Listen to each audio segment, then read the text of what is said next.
Hello student, स्वागत है आपका आईसीटी वर्चुअल क्लासेस में। मैं हूं कविता, आपकी साइंस टीचर। उम्मीद करती हूँ आप सभी अच्छे होंगे और स्वस्थ होंगे। तो क्लास कंटिन्यू करेंगे अपना चैप्टर जिसमें हम बात कर रहे हैं रिप्रोडक्शन इन एनिमल, यानी कि हम प्रजनन की बात कर रहे हैं, जिसमें हम लैंगिक जनन की बात कर रहे थे। अभी तक हमने क्या क्या चीजें समझी है। हमने कहा जो रिप्रोडक्शन होता है उसके 3 फेजेस होते हैं। पहला होता है प्री फर्टिलाइजेशन, यानी कि निषेचन से पूर्व की अवस्था, निषेचन की अवस्था और निषेचन के बाद की अवस्था। क्या पढ़ा है? रिप्रोडक्टिव सिस्टम पढ़े हैं, ठीक है। गैमीट के बारे में पढ़ा है, फर्टिलाइजेशन कैसे होती है उसके बारे में पढ़ा है। तो यहाँ तक की हमने बात कर ली थी। फर्टिलाइजेशन हो गया है, जाइगोट का निर्माण हो गया है। अब क्या होगा? जाइगोट में विभाजन की प्रक्रिया होगी। जाइगोट से 2 से 4, 4 से 8, 8 से 16, इस प्रकार से सेल का नंबर बढ़ता चला जाएगा। धीरे धीरे ऑर्गन बनने लगेंगे और आप क्या होगा, पूरे बेबी का डेवलपमेंट यहाँ पे शुरू होने लगेगा। ठीक है। लास्ट हम पढ़ते हैं पार्चुलेशन, यानी जिसे आप डिलीवरी कहते हैं। और वहां पर क्या होता है, फिर जो शिशु है उसका जन्म होता है। अब हम फर्टिलाइजेशन की बात कर रहे हैं। हमने कहा फर्टिलाइजेशन क्या होता है? मेल और फीमेल गैमेट के फ्यूजन को या नर या मादा युग्मक के संलयन को हम क्या कहते हैं? फर्टिलाइजेशन कहते हैं। फर्टिलाइजेशन के 2 टाइप हमारे पास आते हैं। फर्टिलाइजेशन के प्रकार की अगर हम बात करें तो हमारे पास फर्टिलाइजेशन के 2 प्रकार आते हैं। इंटरनल फर्टिलाइजेशन और एक्सटर्नल फर्टिलाइजेशन जिसे हम कहते हैं, यानी कि आंतरिक निषेचन और बाह्य निषेचन। ठीक है। क्या डिफरेंस होता है इसमें? इंटरनल जिसे आप क्या कहते हैं?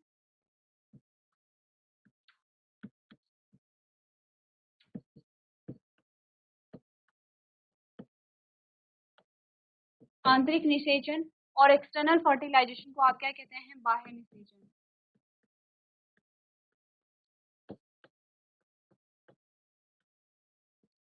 ठीक है।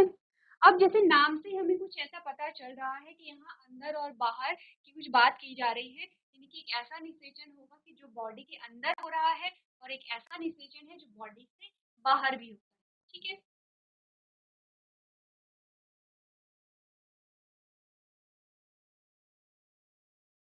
क्लियर है इतनी बात?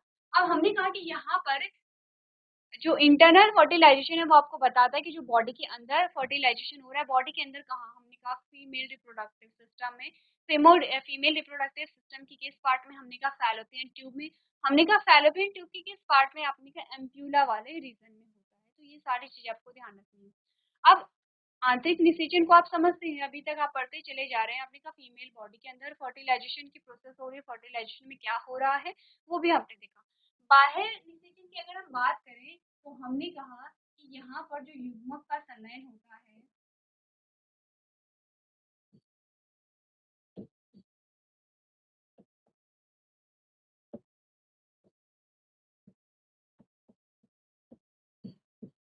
वो शरीर से बाहर होता है। शरीर से बाहर होने का क्या मतलब है? इस प्रोसेस में क्या होता है, मेल और फीमेल गैमेट जो होते हैं वो शरीर से बाहर निकाल दिए जाते हैं। ये प्रोसेस हो रही है पानी में। पानी में मेल गैमेट भी पानी में आएगा, फीमेल गैमेट भी पानी में आती है। अब पानी में फर्टिलाइजेशन होगा और पानी में ही वहाँ पर जो आपके पास जो नया क्रिएचर है वो वहीं पर डेवलप होता है। तो आप समझ रहे हैं कि यहाँ पर दोनों में कितना डिफरेंस है। एक जहाँ जिसे प्रॉपर क्या चाहिए, एक सिस्टम चाहिए वहाँ पर फर्टिलाइज होने के लिए, डेवलप होने के लिए। वहीं दूसरे प्रकार में हम देख रहे हैं कि यहाँ पर क्या हो रहा है, बाहर जो आपका बाहरी जो वातावरण है पानी में, यहाँ पर फर्टिलाइजेशन हो रहा है। अब ये मेजर डिफरेंस आ जाता है। तो हमने कहा कि दोनों में क्या है, दोनों देखो है तो फर्टिलाइजेशन। एक्चुअली में आपने क्या कहा, युग्मक का संलयन ही तो निषेचन है। और हमने कहा निषेचन क्या है, यहाँ पर 2 अलग अलग जगह पर हो रहे हैं। अलग अलग जगह पे होने के कारण हमने कहा इनमें कुछ डिफरेंसेस आते हैं जो इम्पोर्टेंट होते हैं। वही डिफरेंस आपको पढ़ने हैं और आपको ये देखने कि इंटरनल फर्टिलाइजेशन कहाँ पर पाई जा रही है, एक्सटर्नल फर्टिलाइजेशन कहाँ पर पाई जा रही है। इसके अलावा हमने कहा कुछ डिफरेंस यहाँ पर आते हैं, क्या करके देखते हैं। हमने कहा इंटरनल फर्टिलाइजेशन या आंतरिक निषेचन क्या है? The fertilization process takes place inside the female body. आपको बोला गया है कि जो यहाँ पर आंतरिक निषेचन है वो फीमेल बॉडी के अंदर होता है, यानी कि जो यहाँ पर मादा होगी उसकी बॉडी के अंदर होगा। बॉडी के अंदर कहाँ होगा? पर्टिकुलर आपको जगह बताई गई है रिप्रोडक्टिव सिस्टम के फैलोपियन ट्यूब के एम्प्यूला वाले रीजन में। ठीक है। एक्सटर्नल फर्टिलाइजेशन या बाह्य निषेचन की हम बात करें, हमने कहा the fertilization process takes place outside the body of the female. यहाँ पर जो फर्टिलाइजेशन होगा वो फीमेल की बॉडी के आउटसाइड होगा, यानी कि बाहर पाया जाता है। ठीक है। क्लियर है इतनी बात? पहला पॉइंट तो क्लियर हो गया। अब और ज़्यादा चीज़ें क्लियर नेक्स्ट पॉइंट में होंगी। आपने कहा यहाँ पर क्या होता है, less number of egg are produced by such female as there are a high chances of survival of the offspring. अब सबसे पहले तो ये चीज़ें देखिए, हमने कहा 2 प्रकार की फर्टिलाइज़ेशन हो रही है, एक प्रॉपर बॉडी के अंदर हो रही है और एक हो रही है पानी में, वाटर में, ठीक है? अब हमने कहा ज़्यादा सेफ क्या होगा, वाटर में होगा या बॉडी के अंदर होगा? आपने कहा ऑब्वियस सी बात है बॉडी के अंदर होगा, क्योंकि पानी में क्या, आपने कहा कि गैमीट अगर पानी में आ गए हैं तो ज़रूरी तो नहीं है कि गैमीट का फ्यूज़न वहाँ पर हो ही जाएगा, ठीक है? क्योंकि हो सकता है कि पानी के बहाव के कारण जो गैमीट हैं वो बह गए हैं, हो सकता है कि जो गैमीट हैं वो वहाँ पर नष्ट हो गए हैं, किसी भी रीज़न से नष्ट हो गए हैं, पानी का बहाव तेज़ था इसलिए नष्ट हो गए हैं, या कोई पत्थर या कोई भी क्रिएचर उसके ऊपर आ गया है इसलिए नष्ट हो गए हैं, या फिर उन एग्स को किसी ने खा लिया है। अब यहाँ पर जो जल है, जल में बहुत सारे जलीय जीव होंगे और आपने कहा हो सकता है कि जलीय जीवों को किसी ने खा लिया, जलीय जीवों ने उन एग्स को खा लिया होगा या उन गैमेट को डिस्ट्रॉय कर दिया होगा। तो आपने कहा कि यहाँ पर बहुत सारे फैक्टर आते हैं जो कि उस गैमेट को नुकसान पहुंचा सकते हैं और जो यहाँ पर फर्टिलाइजेशन होने से रोक सकते हैं। अगर हम यहाँ पर बॉडी की बात करें तो आपने कहा कि बॉडी में ये सारी चीजें, जैसे कि आपने कहा कि ऐसा है कि कुछ कुछ ऐसी चीजें हो सकती है, जैसे कि आपने कहा टाइम डिफरेंस हो सकता है, अगर हम किसकी बात करें, इंटरनल फर्टिलाइजेशन, हमने कहा हो सकता है कि टाइम डिफरेंस होगा गैमेट में। हमने कहा कि क्योंकि जो ओवा होता है या ओवम जो होता है उसकी जो लाइफ होती है वो 24 आवर्स की होती है, एक दिन की होती है। हो सकता है इस टाइम के दौरान, इस समय में जो मेल गैमेट है वहाँ पर ना आए। हो सकता है कि यहाँ पर जो ओवम है उसके रिलीज होने में ही क्या हो, डिले हो या प्रॉब्लम हो रही हो, ठीक है? हो सकता है फैलोपियन ट्यूब ब्लॉक हो, या हो सकता है कि जो ओवम है वो वीक हो। ये सारे रीज़न हो सकते हैं, ठीक है? जो कि नेचुरल रीज़न है, लेकिन हमने कहा ऐसा नहीं होगा कि अगर गैमेट, दोनों गैमेट पहुँच गए हैं, दोनों गैमेट रिलीज़ हो गए हैं, तो फर्टिलाइज़ेशन हो जाएगा। ऐसा नहीं है कि जो गैमेट है उसके नष्ट होने के चांसेस हैं, या फिर उसको जैसे हमने कहा कि पानी में जो गैमेट है उसे कोई खा सकता है, तो ऐसे ऐसे कोई चांसेस वहाँ पर नहीं होते। हमने कहा जो इंटरनल फर्टिलाइज़ेशन है वो सेफ होता है, ठीक है? As compared to external fertilization. क्यों? क्योंकि हमने सारे रीज़न अब बता दिए हैं। अब होता क्या है यहाँ पर? हमने कहा क्योंकि जो आंतरिक निषेचन है, हमने कहा यहाँ पर गैमेट को कोई खतरा नहीं होता। प्रोसेस में कोई चीज़ें हो सकती हैं, आ सकती हैं, लेकिन गैमेट को कोई खतरा नहीं होता है। तो यहाँ पर जो गैमेट है, यहाँ पर लेस नंबर ऑफ एग्स का प्रोडक्शन होता है, यानी कि जो एग बन रहे हैं, जो अंडकोशिका बन रही है, उनका जो नंबर है वो कम है। अगर हम बाह्य फर्टिलाइजेशन को देखें तो यहाँ पर बहुत सारे क्या होते हैं, एग रिलीज होते हैं। क्यों हो रहे हैं रिलीज, उसका रीजन आपको बता दिया गया है कि क्योंकि जरूरी, आप फॉर एग्जाम्पल अगर हम ह्यूमन की बात करें, हमने कहा ह्यूमन में एक एक गैमेट बन रहे हैं और उन एक एक गैमेट का एक गैमेट फीमेल की बात हो रही है, फीमेल में सिर्फ एक ही गैमेट बन रहा है, मेल में तो बहुत सारे गैमेट यहाँ पे प्रोड्यूस होंगे। हमने कहा फीमेल में सिर्फ एक ही गैमेट यहाँ पर बना है। अगर यहाँ पर पानी में आपने कहा एक ही गैमेट बनता, तो यहाँ पर जो श्योरिटी है वो बहुत कम होती है कि उस गैमेट का फ्यूजन हो ही जाएगा, क्योंकि जैसे कि पानी में है तो पानी के बहाव के कारण बह सकते हैं, डिस्ट्रॉय हो सकते हैं, यानी कि नष्ट हो सकते हैं, कोई उन गैमेट को खा सकता है। तो यहाँ पर बहुत ज़्यादा एग्स का प्रोडक्शन होता है, जिससे कि कुछ तो वहाँ पर जो फर्टिलाइजेशन है वो हो जाए, ठीक है? मैक्सिमम का फर्टिलाइजेशन नहीं होगा, लेकिन उनमें से कुछ तो ऐसे एग होंगे जिनका फर्टिलाइजेशन हो सके। इसीलिए आपको ये लाइन क्या बताई गई है, आपने कहा less number of eggs are produce, जो यहाँ पर आंतरिक निषेचन है उसमें कम एग्स का प्रोडक्शन होता है, कम अंडे बनेंगे by such female as there are high chances of the survival of the offspring, ठीक है? क्योंकि यहाँ पर क्या होता है, जो ऑफस्प्रिंग है उसके सर्वाइव होने के जो चांसेस होते हैं वो अधिक होते हैं। क्लियर है? नेक्स्ट अगर हम यहाँ पर एक्सटर्नल फर्टिलाइजेशन में पॉइंट को देखें, आपने कहा large number of eggs are produce, यहाँ पर अधिक मात्रा में जो एग्स होंगे उनका प्रोडक्शन होता है। क्यों? क्योंकि as the chances of survival of the offspring are very low, क्योंकि ऑफस्प्रिंग के यहाँ पर सर्वाइव होने के जो चांसेस होते हैं बहुत कम होते हैं। क्यों होते हैं उसके हमने रीजन देख लिए हैं। एग्जाम्पल आपने कहा कि जो इंटरनल फर्टिलाइजेशन है काउ में, ह्यूमन बीइंग में, and hence undergo internal fertilization. External fertilization की एग्जाम्पल एक्वेटिक एनिमल है, जो जलीय जीव है, जैसे फिशेस हो गई हैं, एम्फीबिया जैसे कि फ्रॉग, यहाँ पर आपके पास एग्जाम्पल आते हैं। इंपॉर्टेंट है आपसे दोनों फर्टिलाइजेशन में क्या डिफरेंस है पूछा जाता है, एक बार आप लोग पढ़ेंगे उसे नोट करेंगे।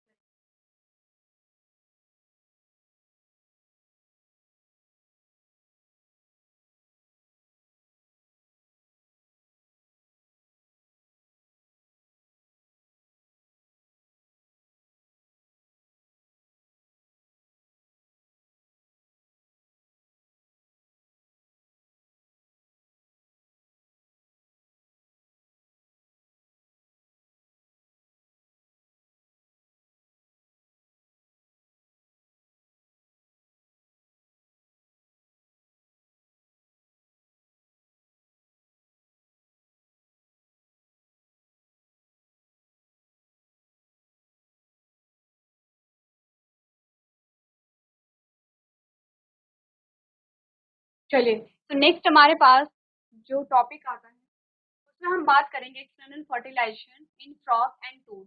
अब आपको फ्रॉग में बता रखा है एग्जांपल लेकर के कि इनमें इंटरनल जो एक्सटर्नल जो फर्टिलाइजेशन है वो कैसे होता है। आपने कहा the frog and toads reproduce by laying egg in a shallow stream और pond.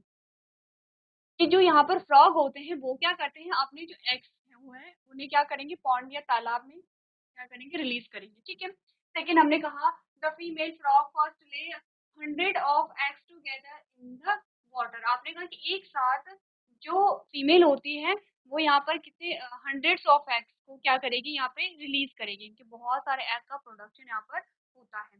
These eggs are not covered with any hard shell. Instead, there is a jelly-like substance that guards them all and hold them together. आपने कहा कि यहाँ पर जो egg होते हैं, normally जो आप एग देखते हैं, आप देखते हैं कि बाहर क्या होती है, हार्ड कवरिंग होती है, कठोर आवरण होता है, लेकिन इनके एग्स में ऐसा नहीं होता है। यहाँ पर क्या होता है, जेली जैसी सब्सटेंस होता है, एक जेली जैसी चीज होती है, जेली जैसे कि आप जेली खाते भी हैं, कुछ वैसा ही पदार्थ होता है जो यहाँ पर एग्स है उन्हें होल्ड करके रखता है। ठीक है। As the female frog lay their eggs, the male frog deposit the gametes or sperm over them. अब जैसे ही क्या हुआ, फीमेल ने एग ले किए, अब उनके ऊपर जो मेल होगा वो क्या करेगा, अपने एग्स को रिलीज करता है। ठीक है। This result in external fertilization when the gametes come in contact with the egg, when the male gamete come in contact with the eggs in the water। आपने कहा कि जब यहाँ पर क्या होगा, जो मेल गैमेट है वो फीमेल गैमेट के कांटेक्ट में आएगा तो फर्टिलाइजेशन यहाँ पर हो जाता है। कहाँ पर हो रही है, पानी में। कहाँ पर, फीमेल बॉडी के बाहर ये प्रोसेस हो रही है। Though that's are large in number, only a few of them manage to survive. आपने कहा कि क्योंकि यहाँ पर क्या है, जो एग्स है बहुत ज्यादा उनका नंबर है, लेकिन इनमें से कुछ ही क्या होता है, सर्वाइव कर पाते, क्योंकि कुछ का ही यहाँ पे फर्टिलाइजेशन हो पाता है। फर्टिलाइजेशन के बाद भी यहाँ पर क्या होता है, कुछ ही जो एग्स होते हैं वो क्या होते हैं, आगे डेवलप हो पाते हैं।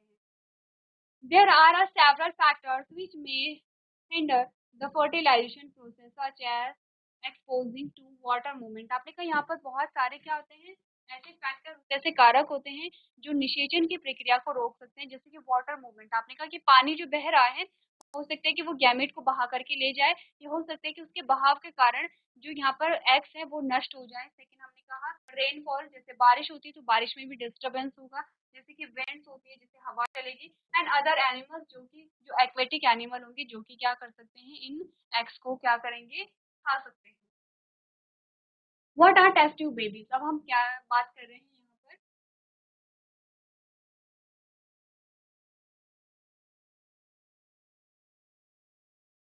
टेस्ट ट्यूब बेबी की बात करेंगे। आपने टेस्ट ट्यूब बेबी का नाम कई बार सुना होगा। टेस्ट ट्यूब बेबी क्या होती है या आईवीएफ क्या होता है, टेस्ट ट्यूब बेबी में क्या करते हैं, एक्चुअली में होता क्या है। जैसे कि आपने कहा कि किसी में प्रॉब्लम या कॉम्प्लिकेशंस आ जाते हैं और वहाँ पर फर्टिलाइजेशन नहीं हो पाते, जैसे कि आपने कहा कि क्या हो रहा है, फर्टिलाइजेशन नहीं हो पा रही, उसके अलग अलग रीजन हो सकते हैं। हो सकता है कि जो फैलोपियन ट्यूब है वो ब्लॉक है। ठीक है। अब फैलोपियन ट्यूब, इसीलिए हमने क्या किया था, वहाँ पे डायग्राम देखा था कैसे।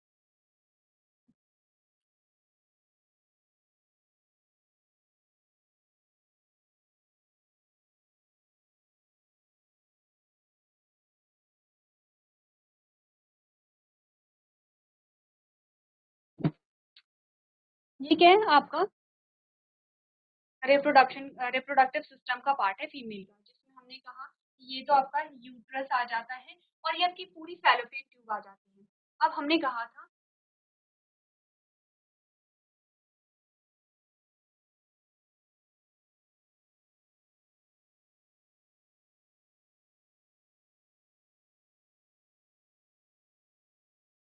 ठीक है, अब हमने कहा था यहाँ पर क्या आती है, ओवरी आती है, और ओवरी के अंदर ही क्या होगा, एक्सेल या फीमेल गैमेट या ओवम, आप कुछ भी कहिए। ठीक है। अब हमने कहा था कि ये है इनफंडिबुलम का पार्ट, ये है हमारी फेमरी वाला पोर्शन आता है, ये एम्प्यूला वाला पोर्शन आता है, और ये यहाँ पर इस्थमस वाला पोर्शन आता है। ठीक है। अगर यहाँ पर जो ये जो फैलोपियन ट्यूब है, अब हमने कहा फैलोपियन ट्यूब गैमेट को यहाँ पर जो फिमरी वाला पोर्शन है, फिमरी क्या है, जो उंगली जैसी संरचनाएं होती हैं, ये क्या करेंगे, एग एग को यहाँ पे रिसीव करती है और यहाँ पर पहुंचाएंगे। ठीक है। और यहीं पर क्या होगा, आपने कहा कि इस वाले ट्रैक से जो मेल गैमेट है वो यहाँ पर पहुंचेगा। लेकिन अगर फैलोपियन ट्यूब ही ब्लॉक हो जाती है तो तब क्या होगा, यहाँ पे फर्टिलाइजेशन नहीं हो पाती है। तो सबसे पहले तो ये वाली जो सिचुएशन है इसे पढ़ लेते हैं। फैलोपियन ट्यूब में आपको क्या बोला गया है, in some women the oviduct, oviduct fallopian tube same है, इसीलिए कहा जाता है कि आपको सारे नाम याद रखने होते हैं। ओविडक्ट, कभी क्वेश्चन ओविडक्ट से आ गया या कभी फैलोपियन ट्यूब से आ गया। आपने कहा in some women the oviduct are blocked and hence they are unable to hold the eggs. आपने कहा कुछ कुछ जो वुमन होती है उनमें अगर यहाँ पर जो फैलोपियन ट्यूब है वही ब्लॉक हो गई है तो अब क्या होगा, जो एग है वो यहाँ एम्प्यूला वाले पोर्शन में नहीं आ पाएगा। This means that these women are not able to bear babies because of blocked oviduct. अब जब क्योंकि यहाँ पर फर्टिलाइजेशन जहाँ पर हो रही है उस रीजन में गैमेट ही नहीं आए हैं तो फर्टिलाइजेशन नहीं होगा, फर्टिलाइजेशन नहीं हुआ है तो आपने कहा प्रेगनेंसी क्रिएट नहीं हो सकती है। ठीक है, तो इसके यहाँ पर इसके सॉल्यूशन के लिए क्या किया गया, यहाँ पे आईवीएफ टेक्निक का यूज किया गया। क्योंकि प्रॉब्लम कहाँ पर आ रही है, सबसे पहले तो ये ध्यान दीजिए, प्रॉब्लम आ रही है कि फर्टिलाइजेशन नहीं हो रहा है। बाकी सारी चीजें ठीक है, यहाँ पर आपने कहा कि अगर फर्टिलाइजेशन हो जाता है तो यहाँ पे जाइगोट बना। अब जाइगोट आगे आगे धीरे धीरे जाएगा और यहाँ पर क्या होगा, इम्प्लांट हो जाएगा। कहाँ पर, जो यूटेराइन वॉल होती है यूट्रस में, जो यूटेराइन वॉल होती है वहां पर इम्प्लांट होगा और वहां पर जो एम्ब्रियो है वो डेवलप होगा। लेकिन कब होगा, जब फर्टिलाइजेशन होगा या निषेचन होगा। प्रॉब्लम यहाँ आ रही है। तो हमने कहा कि क्यों ना ऐसा किया जाए कि हम क्या करें, एक्सटर्नली या कृत्रिम रूप से फर्टिलाइजेशन करा दें। और जब यहाँ पर फर्टिलाइजेशन के बाद जो जाइगोट होता है, जाइगोट जब डेवलपिंग कंडीशन में आ जाए तो तब क्या किया जाए, उस जाइगोट को इंजेक्ट किया जाए फीमेल रिप्रोडक्टिव सिस्टम में। ठीक है, इसी को हम क्या कह रहे हैं, इसी को हम टेस्ट ट्यूब बेबी कह रहे हैं। क्यों, क्योंकि हम क्या कर रहे हैं, फर्टिलाइजेशन को हम बॉडी के बाहर करा रहे हैं, किसमें, टेस्ट ट्यूब में। क्योंकि यहाँ पर क्या होगा, आर्टिफिशियली क्या होगा, फर्टिलाइजेशन कराया जाएगा। अब फर्टिलाइजेशन कराया जा रहा है तो ऐसे नहीं होगा, हम लैब में करते हैं। लैब में आप टेस्ट ट्यूब का यूज करते हैं, आपने जो भी केमिस्ट्री में आप क्या करते हैं, जब भी कोई एक्सपेरिमेंट करते हैं और आपको क्या करना पड़ता है, किसी एक चीज को दूसरी चीज के साथ मिक्स करते हैं, आप क्या टेस्ट ट्यूब का यूज करते हैं। तो सेम वही यहाँ पर क्या किया जा रहा है, आपने कहा क्योंकि गैमीट का जो फ्यूजन है वो यहाँ पर लैब में आर्टिफिशियली कराया जा रहा है, नेचुरली नहीं हो रहा है। और क्या होगा, इनके लिए सारे जो कंडीशंस होंगी, जो इन्वायरमेंट होगा वो वैसा ही क्रिएट किया जाएगा जैसे बॉडी के अंदर होता है। ठीक है, गैमेट का फ्यूजन होगा, गैमेट के फ्यूजन के बाद जाइगोट बनेगा।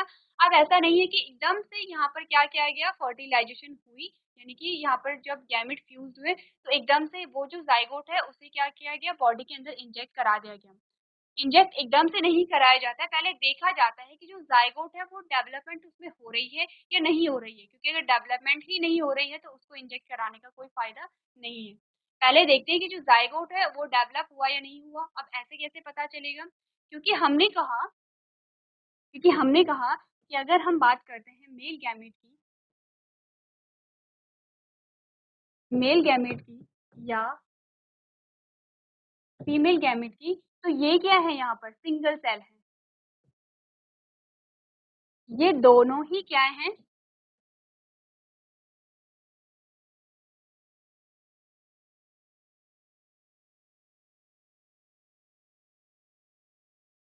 दोनों ही क्या है, हैप्लॉइड है। और ये भी सिंगल सेल है, ये भी सिंगल सेल है। जब इन दोनों का क्रॉस किया गया, जब इन दोनों का क्या हो गया, फर्टिलाइजेशन हो गई है,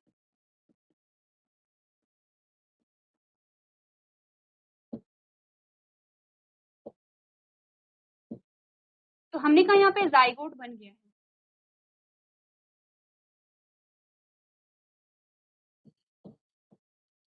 अब जाइगोट है तो डिप्लॉइड, लेकिन क्या है, सिंगल सेल है।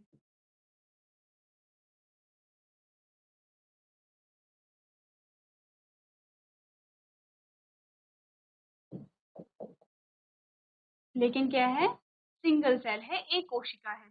अब हमने कहा ये जो जाइगोट है ये अभी सिंगल सेल है, जैसे जैसे डेवलपमेंट होगा इसमें एक सेल से दो, दो से चार, चार से आठ, इस प्रकार से जो कोशिकाएं हैं उनका नंबर बढ़ता चला जाता है। तो यही चीजें ऑब्जर्व करनी है सबसे पहले, कि जब हमने यहाँ पर क्या किया गया है, आर्टिफिशियली जो फर्टिलाइजेशन कराया गया है, देखना है कि जो जाइगोट है उसमें जो सेल स्टेज है वो बढ़ रही है या नहीं बढ़ रही है। यानी कि जो जाइगोट है वो यूनिसेलुलर से मल्टी सेलुलर हुआ है या नहीं हुआ है। अब यहाँ पर जाइगोट जब डेवलप होने लगा है, अब क्या कर दिया गया है, जो फीमेल का जो रिप्रोडक्टिव सिस्टम में इस डेवलपिंग जाइगोट को इंजेक्ट कर दिया जाता है और यहाँ पर प्रेगनेंसी क्रिएट हो जाती है। इसी को हम टेस्ट ट्यूब बेबी कहते हैं। तो पढ़ लेते हैं अब यहाँ पर टेस्ट ट्यूब बेबी या आईवीएफ क्या होता है। आपने कहा however due to the process of vitro fertilization और आईवीएफ, ठीक है, क्या होता है विट्रो फर्टिलाइजेशन और IVF, the freshly released egg of the female. हमने कहा कि यहाँ पर आईवीएफ एक ऐसी टेक्निक है जिसमें जो फीमेल का जो फ्रेश एग होता है and male sperm can be fertilized externally. हमने कहा जो मेल और फीमेल के गैमेट हैं हम बाहरी रूप से उन्हें क्या करा सकते हैं, यहाँ पे फर्टिलाइज्ड करा सकते हैं, यानी कि उनका संलयन हम करा सकते हैं। नेक्स्ट हमने क्या बोला, the zygote thus formed is allowed to develop for a week outside the female body in safe conditions and is then placed in woman's uterus। आपने कहा जब जाइगोट बन गया है तो उसके कुछ हफ्तों बाद आपने कहा कि यहाँ पर एटलीस्ट एक 1 वीक के लिए हमने क्या किया, यहाँ पर देखा कि जो जाइगोट है वो डेवलप हुआ या नहीं हुआ। यही लाइन आपको बता रही है, तो zygote thus formed is allowed to develop for a week outside the female body। हमने कहा कि हमने फीमेल की बॉडी के बाहर ही देखा जाइगोट को कि वो डेवलप हुआ हो रहा है या नहीं हो रहा है, ठीक है। और जब हो रहा है तो हमने क्या किया, जो फीमेल है उसकी जो यूट्रस है उसमें क्या कर दिया है, उसे इंजेक्ट कर दिया है। In this way, these women can bear babies. The babies that are born with IVF process are called a test tube babies। आपने कहा वो बच्चे जो IVF टेक्निक के थ्रू यहाँ पर पैदा होते हैं उन्हें हम क्या कहेंगे, टेस्ट ट्यूब बेबी कहते हैं। क्लियर है थी बात कि क्या होता है टेस्ट ट्यूब बेबी या क्या होती है IVF प्रोसेस, इतनी बात क्लियर है। तो हम उसके बाद पढ़ेंगे कि एम्ब्रियो का डेवलपमेंट किस प्रकार से हुआ, क्या क्या चीजें वहाँ पर होती हैं।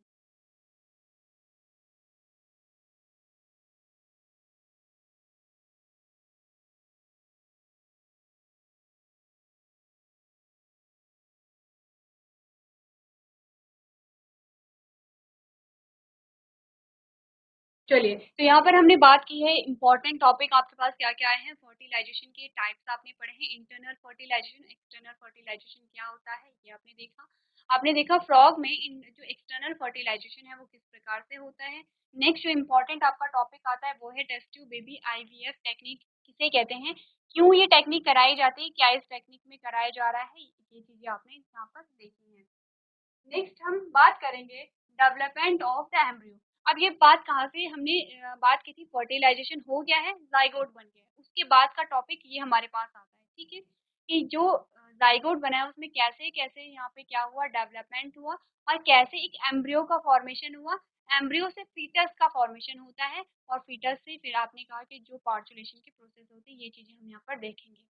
तो आपको करना क्या है कि एम्ब्रियो या भ्रूण का विकास किस प्रकार से होता है थोड़ा सा आप लोग घर से पढ़ करके लेके आएंगे। इसके आगे का जो टॉपिक है हम नेक्स्ट लेक्चर में कंटिन्यू करेंगे। तो आज के सेशन में हम इतना ही करेंगे। अभी तक क्लास में बने रहने के लिए आपका धन्यवाद।